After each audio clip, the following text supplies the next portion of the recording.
Hi students, welcome back to my channel ఆర్ఏనెట్ JEE mentor. JoSAA counselling 2024 సంబంధించి ఇప్పుడైతే మనకి 4వ రౌండ్ కంటిన్యూ అవుతుంది కాబట్టి స్టూడెంట్స్ 4వ రౌండ్ 5వ రౌండ్ తర్వాత ఇంకో రౌండ్ ఉంటుంది. అదేంటంటే సీశాబ్ రౌండ్ అంటారు. సీశాబ్ అంటే central seat allocation board.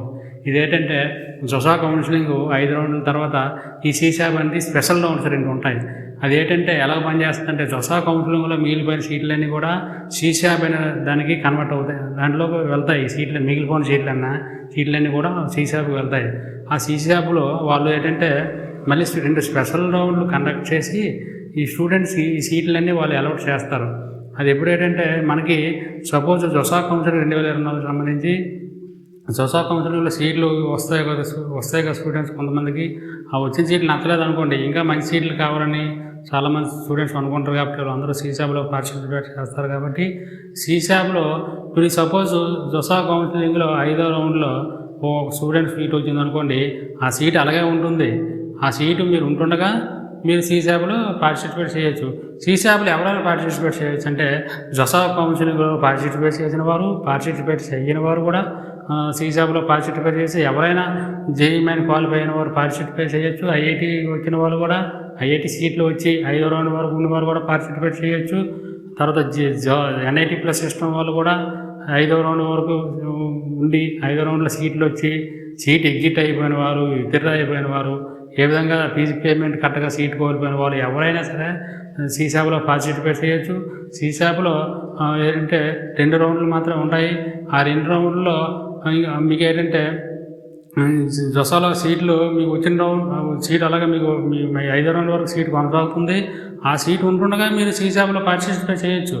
Suppose సీశాబ్ first రౌండ్లో మీకు సీట్ వచ్చింది అనుకోండి, అప్పుడు జోసాలో వచ్చే సీటు మీకు పోయి ఆ సీశాబ్లో ఉన్న సీటు మీకు కన్ఫర్మ్ అవుతుంది. అప్పుడు మీరు కాలేజీలో జాయిన్ అవ్వడము, తర్వాత ఫీజు ఉంటాయి. ఆ ఫీజు పేమెంట్ చేసిన తర్వాత అప్పుడు మీకు కన్ఫర్మ్ అవుతుంది సీటు. ఆ విధంగా ఏంటంటే జోసా కౌన్సిలింగ్ తర్వాత సీశాబ్ కౌన్సిలింగ్ ఉంటుంది. జోసా కౌన్సిలింగ్ 5 రౌండ్లు ఉంటుంది. సీశాబ్ స్పెషల్ రౌండ్స్ 2 రౌండ్లు ఉంటుంది. ఈ విధంగా ఏంటంటే స్టూడెంట్స్ అందరూ కూడా ఈ విషయం తెలుసుకోండి స్టూడెంట్స్. అదేవిధంగా ఏంటంటే మనకి already first round, second round, third round complete అయిపోయింది. ఈరోజు ఈవినింగ్ 5 గంటల తర్వాత 4వ రౌండ్ సీట్ అలాట్మెంట్ రిజల్ట్ వస్తుంది. కాబట్టి వాళ్ళందరూ కూడా అంటే మీకు ఏంటంటే ఇప్పుడు ఎవరైతే ఫస్ట్ రౌండ్లో, సెకండ్ రౌండ్లో, థర్డ్ రౌండ్లో ఫీజు పేమెంట్ చేసిన వాళ్ళు, డాక్యుమెంట్ అప్లోడ్ చేసిన వాళ్ళు ఈ 4వ రౌండ్లోకి ఫ్లోట్ ద్వారా స్లైడ్ ద్వారా వస్తారు కదా, వాళ్ళు మళ్ళీ మీరు డాక్యుమెంట్ అప్లోడ్, ఫీ పేమెంట్ మీరు చేయవసరం లేదు. 4వ రౌండ్లో కొత్తగా సీట్ వచ్చిన వాళ్ళు మాత్రమే డాక్యుమెంట్ అప్లోడ్, ఫీ పేమెంట్ చేయాలి. ఫీ పేమెంట్ చేసినప్పుడు క్వరీస్ అయినా వస్తాయి, అవన్నీ సాల్వ్ చేసుకోండి.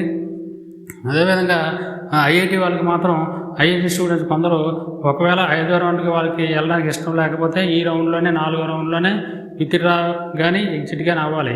ఒకవేళ 5వ రౌండ్లో వాళ్ళకి వెళ్దాం అనుకునే వాళ్ళకి కంపల్సరీగా ఏదైతే ఇన్స్టిట్యూట్లో సీట్ వస్తుందో అందులో జాయిన్ అవుతాం అనుకుంటే 5వ రౌండ్కి వెళ్ళండి.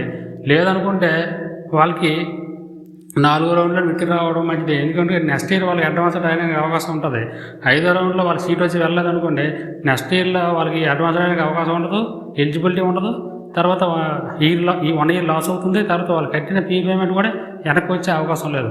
ఆ విధంగా ఏంటంటే మీరు స్టూడెంట్స్ అందరూ కూడా ఈ విషయం తెలుసుకోండి. సీశాబ్ అనే స్పెషల్ రౌండ్స్ కూడా మనకి జోసా కౌన్సిలింగ్ అయిపోయిన తర్వాత, జోసా కౌన్సిలింగ్ అయిపోయి 1 or 2 days తర్వాత సీశాబ్ కౌన్సిలింగ్ స్టార్ట్ అవుతాయి. అవన్నీ కూడా మీకు దానికి ఏంటంటే స్పెషల్ రౌండ్స్ 2 ఉంటాయి. అవన్నీ కూడా మరి కొన్ని వీడియోలు మీకు చేస్తాను. అట్లా అన్ని డీటెయిల్స్ మీకు వివరిస్తాను స్టూడెంట్స్.